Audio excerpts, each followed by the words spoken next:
Hello and welcome to Mahamaya selection. आप हमारे साथ हैं एसएससी एमटीएस रीजनिंग क्लास में और आज हम सॉल्व कर रहे हैं प्रीवियस ईयर क्वेश्चन सेट 5। इससे पहले 4 सेट आ चुके हैं। आप हमारी प्लेलिस्ट पर जाइए और उन सारे वीडियोस को भी देखकर उन पे भी प्रैक्टिस कीजिए।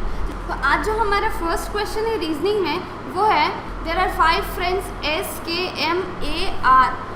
S is shorter than K but taller than are.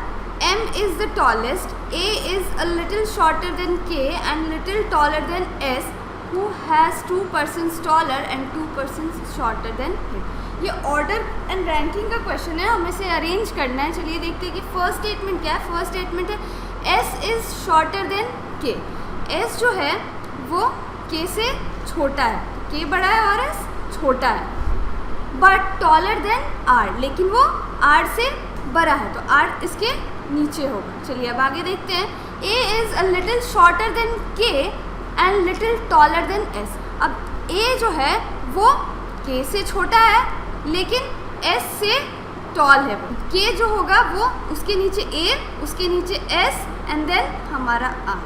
आगे है who has 2 persons और यहाँ पे हमारे पास फर्स्ट स्टेटमेंट में, यहाँ नेक्स्ट स्टेटमेंट में दिया हुआ है M is the tallest। M is the tallest यानी कि M जो होगा वो हमारा टॉप पे होगा, ये सबसे टॉलेस्ट है। आगे देखते हैं who has 2 persons taller and 2 persons shorter than him। तो अब हमसे पूछा गया है कि उस व्यक्ति के बारे में बताइए जिससे 2 टॉल हो और 2 शॉर्ट हो। यानी कि यहाँ 5 लोग हैं, टोटल 5 लोग हैं, तो ये जो बीच वाला होगा यही वो होगा जिससे 2 टॉल होंगे और 2 शॉर्ट होंगे। ये दोनों टॉल होंगे और ये दोनों इससे शॉर्ट होंगे। सो हमारा आंसर क्या होगा? हमारा आंसर होगा ए मिडिल में आएगा। M और K इससे टॉल है और S और R इससे शॉर्ट है। सो हमारा करेक्ट आंसर क्या होगा? Option D A. चलिए अब आगे बढ़ते हैं नेक्स्ट क्वेश्चन की तरफ। नेक्स्ट क्वेश्चन है, नेक्स्ट क्वेश्चन भी हमारे पास अरेंजमेंट का ही है। चलिए देखते हैं क्या है। Of the 5 members of a panel sitting in a row, A is to the left of B but on the right of C, D is on the right of B but is on the left of E। Find the member who is sitting in the middle। यहाँ भी हमें बीच वाले व्यक्ति के बारे में बताना है। यहाँ भी 5 लोग हैं, क्वेश्चन सिमिलर है। आगे देखते हैं फर्स्ट स्टेटमेंट क्या है। A is to the left of B। यहाँ अगर B है तो A इसके लेफ्ट में, ये सारे नॉर्थ की तरफ देख रहे हैं तो ये जो है A is to the left of B, A B के लेफ्ट में है यानी कि A इस तरफ है। आगे पढ़ते हैं but on the right of C, लेकिन C के राइट में है। C के राइट में यानी कि C यहाँ होगा तभी A C के राइट में होगा। आगे D is on the right of B। अब ये D जो है वो B के राइट में है, B का राइट यानी कि यहाँ। But of right of B but is on the left of E, लेकिन D जो है वो E के लेफ्ट में है। सो हमारा E यहाँ हो जाएगा। तो ये अरेंजमेंट तो कंप्लीट हो गई। Find the member who is sitting in the middle. और यहाँ भी हमें बीच वाले व्यक्ति के बारे में बताना है। तो यहाँ बीच में कौन बैठा है? यहाँ बीच में हमारा B बैठा है। सो हमारा करेक्ट आंसर क्या होगा? हमारा correct answer option A B होगा। चलिए अब आगे बढ़ते हैं नेक्स्ट क्वेश्चन की तरफ। नेक्स्ट क्वेश्चन है हमारा there are some boys and dogs at a place. कुछ लड़के हैं और कुछ कुत्ते हैं। If total number of heads is 7 and total number of legs is 20। अगर वहाँ पे सिर की संख्या 7 है और टोटल अगर हम पैर काउंट करें तो वो हमारा 20 है। हमसे पूछा ये जा रहा है how many boys and how many dogs are there. यहाँ कितने लड़के हैं और कितने कुत्ते हैं। चलिए इसको सॉल्व करते हैं। मान लेते हैं कि नंबर ऑफ बॉयज़ हमारे पास B है एंड नंबर ऑफ डॉग्स हमारे पास D है। तो अकॉर्डिंग टू क्वेश्चन हमारे पास टोटल सिर कितने होंगे? 7। अब चूंकि एक इंसान के पास एक ही सिर होगा और एक कुत्ते के पास एक ही सिर होगा इसलिए 7 टोटल सिर होंगे। तो हमारे पास क्या होगा? B प्लस D कितने? 7। ये हमारा हेड है। B प्लस D के हेड को अगर हम काउंट करें तो वो टोटल 7 होगा। आगे अब हमसे ये बोला गया है total number of legs is 20। Total number of legs is 20। एक बॉय के पास 2 लेग्स होंगे और एक कुत्ते के पास 4 लेग्स होंगे। सो अगर हम इस इक्वेशन पे इसको पुट करें तो हमारे पास क्या आएगा? 2B plus 4D is equal to 20 और ये हमारा दो इक्वेशन निकल के आ जाता है। इसको थोड़ा और सिंप्लीफाई कर लेते हैं तो हमारे पास b plus 2d is equal to 20 और ये हो जाएगा b plus 2d is equal to 10 और ये हमारा इक्वेशन यहाँ एक रहा और ये हमारा सेकेंड इक्वेशन रहा। इसको जब हम सॉल्व करेंगे तो हमारे पास क्या आएगा, b plus d is equal to 7 और अगर हम यहाँ माइनस कर लें तो हमारे पास क्या बचेगा, b कैंसिल हो जाएगा और यहाँ पे हमारे पास d इज इक्वल टू 3, यानी कि हमारे पास जो डॉग्स की संख्या है वो कितनी है, हमारे पास डॉग्स हैं 3।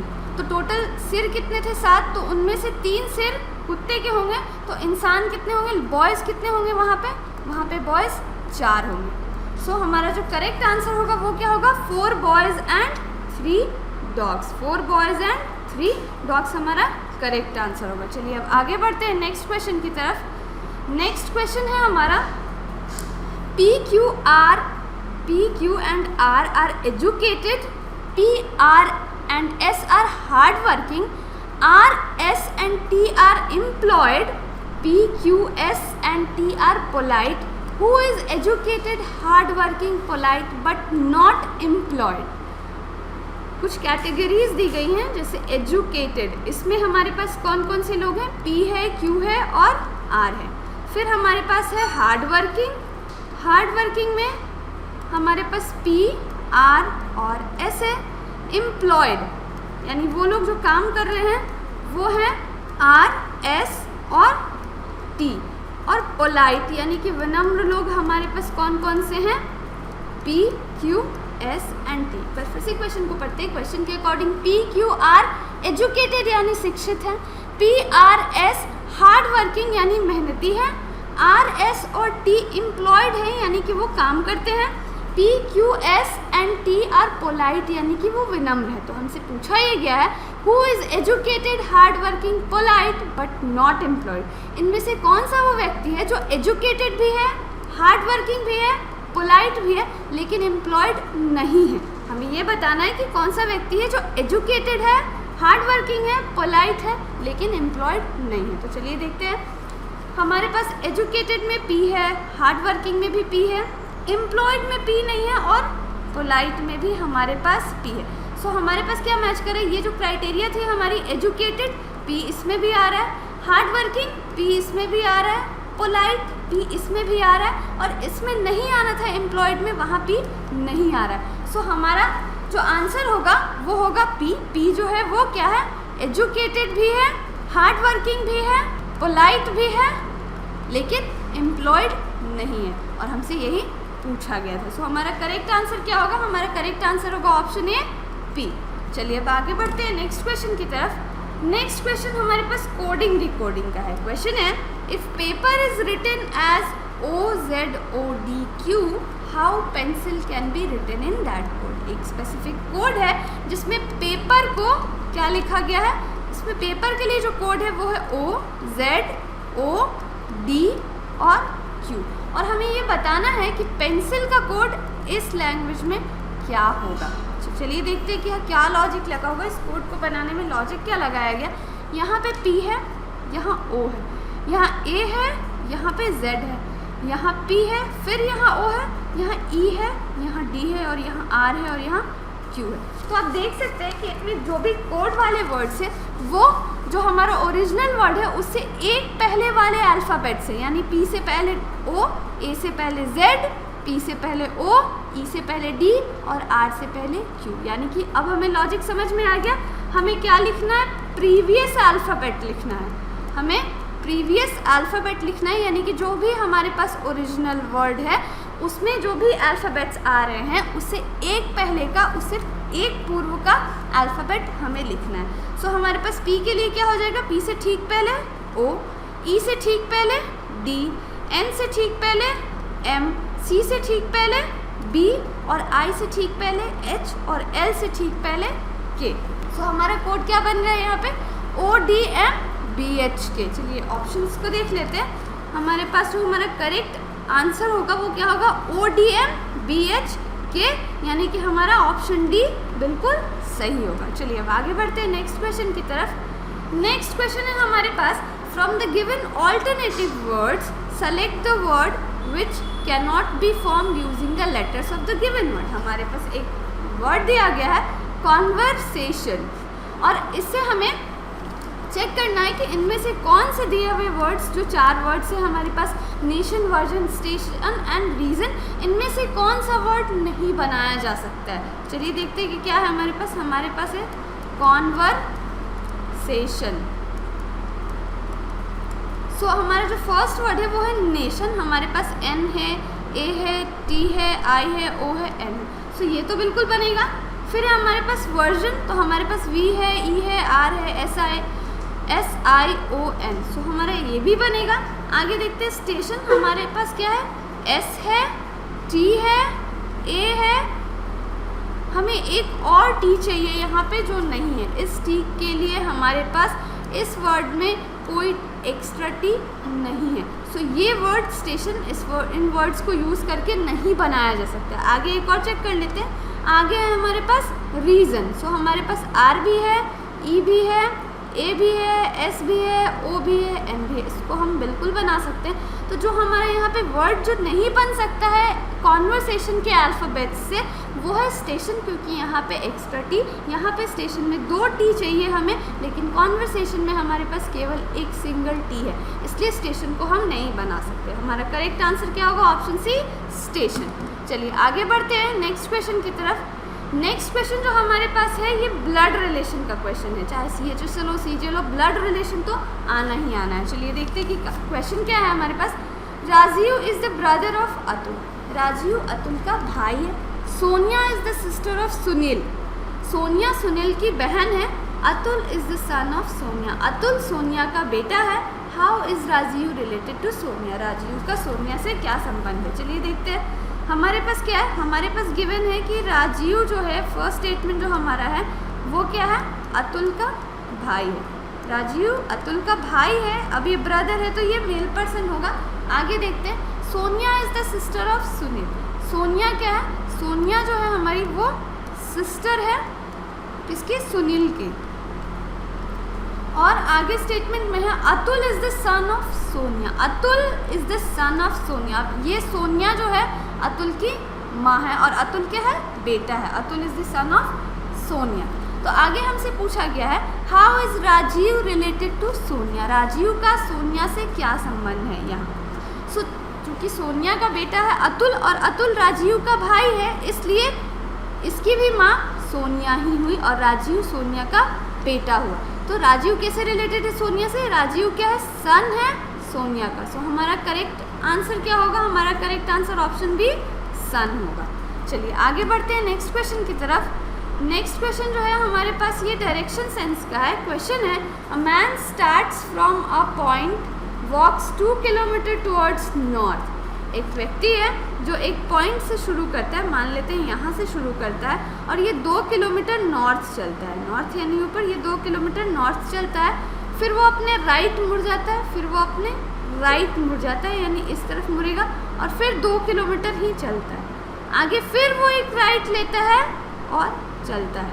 What is the direction now he is facing. और इस वक्त कौन सी डायरेक्शन को वो फेस कर रहा है।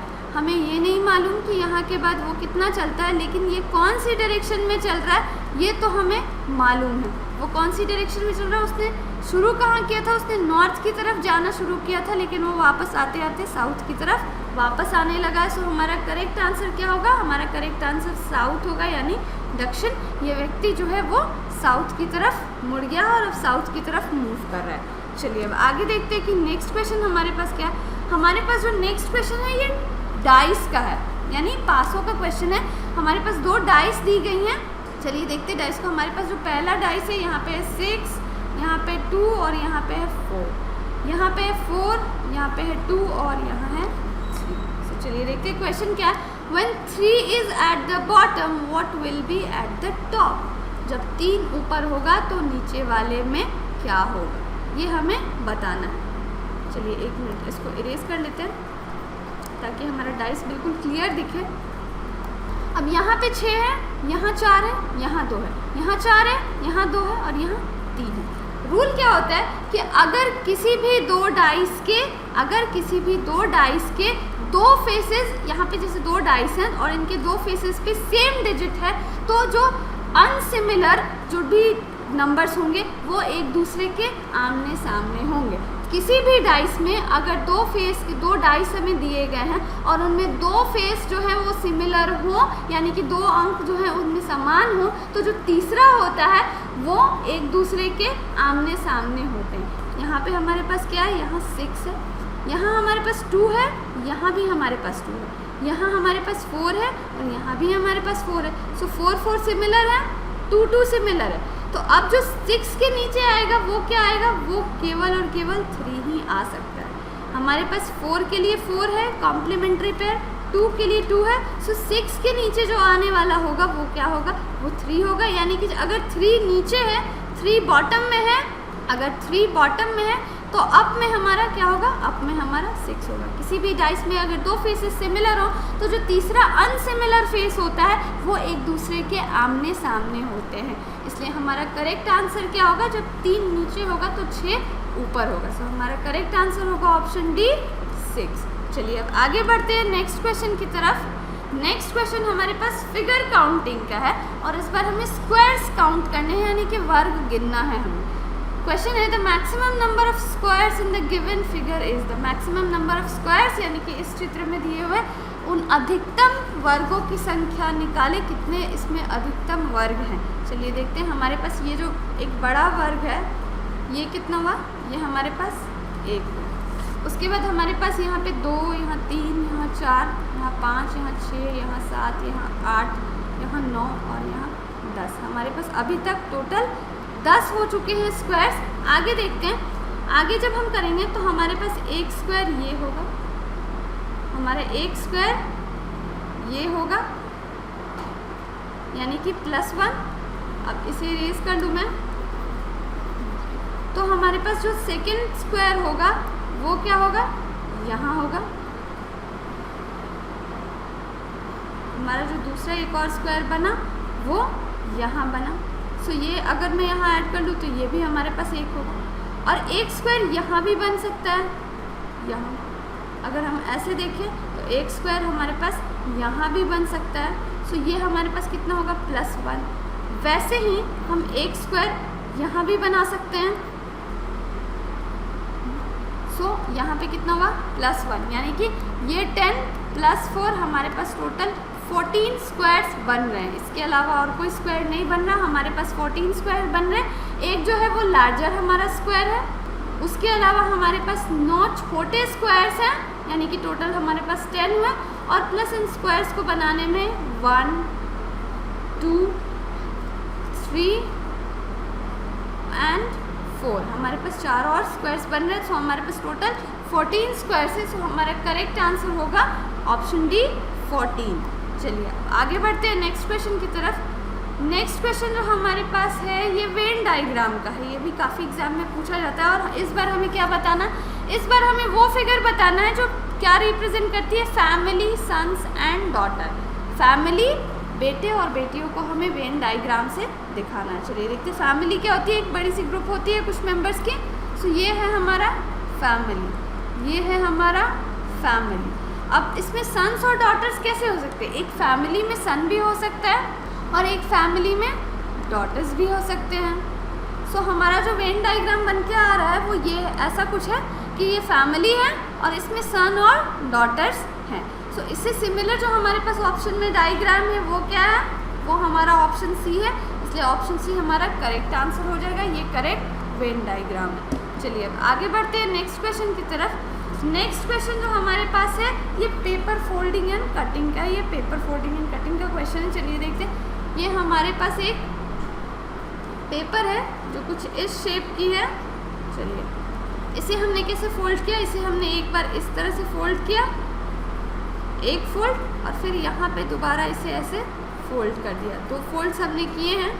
और अब हम क्या करेंगे, यहाँ 1, 2 ड्रॉ, ऐसे 2 डॉट्स हमने ड्रॉ कर दिया। और अब जब हम इसे खोलेंगे, अनफोल्ड करेंगे, तो हमारे पास क्या फिगर होगा यही हमें बताना है। चलिए देखते हैं कि हमारे पास क्या फिगर होगा। फिगर क्या होगा कि जब भी हम जैसे जैसे स्टेप बाय स्टेप पेज को खोलेंगे तो हमारे पास ना बिल्कुल उसका मिरर इमेज बनेगा, यानी कि यहाँ पे ये जो 2 डॉट्स हैं इसके बिल्कुल मिरर इमेज हमारे पास बनेगा। और अब क्या होगा कि अब इनका मिरर इमेज इस तरफ बनेगा। सो इनका मिरर इमेज अगर हम इस तरफ बनाए तो ये हमारे पास कैसा बनेगा, ये हमारे पास ऐसा बनेगा। ये रहा हमारा मिरर इमेज से पेपर कटिंग एंड फोल्डिंग। कोई पेपर फोल्ड करने की, काटने की हमें ज़रूरत नहीं है, हमें करना कुछ नहीं है, बस मिरर इमेज हमें बनाते जाना। सो ये हमारा करेक्ट आंसर होगा। चलिए देखते हैं कि ऑप्शंस में हमारे पास क्या क्या है। ऑप्शन ए रॉन्ग है, ऑप्शन डी हमारे डायग्राम जैसा है और ये बिल्कुल सही है। ऑप्शन सी और डी अगेन रॉन्ग है। सो हमारा करेक्ट आंसर क्या होगा, हमारा करेक्ट आंसर ऑप्शन बी होगा। आज के सेशन में बस इतना ही। उम्मीद है कि आपको ये सारे क्वेश्चंस अच्छे लगे होंगे और आपने इस पर प्रैक्टिस किया होगा। अगर आपको ये वीडियो अच्छी लगी तो इसे लाइक और शेयर करना ना भूलें। And don't forget to subscribe to Mahamaya selection. Thank you for watching.